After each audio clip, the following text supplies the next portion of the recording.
Meditation meget kort er en tilstand, du kommer i, når tankerne og følelserne er faldet til ro.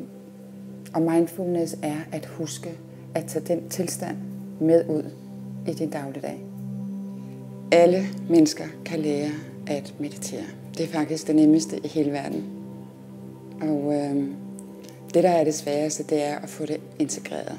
Det er jo ligesom, hvis man gerne vil træne, og man siger, nu vil jeg træne 3-4 gange om ugen, og så får man det ikke gjort, eller jeg vil gerne tabe dem, og det får man heller ikke gjort. Og det er jo noget, man virkelig skal beslutte sig for, at det her vil jeg gerne have ind i mit liv.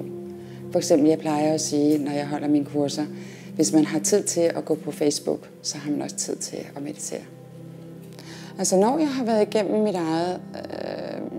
mine egne ritualer og har fået mediteret og lavet mine pranayama, som er åndedrætsøvelser, og også har fået lavet min yoga, så føler jeg mig enormt stærk både i krop og i sind, og der er ro i mine tanker og følelserne. Altså der er bare ro, og der er stille.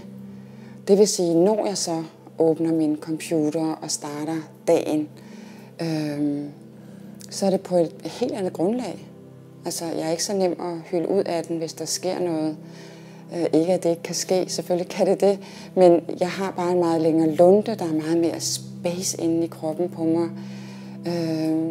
Det vil sige, at jeg starter dagen fantastisk.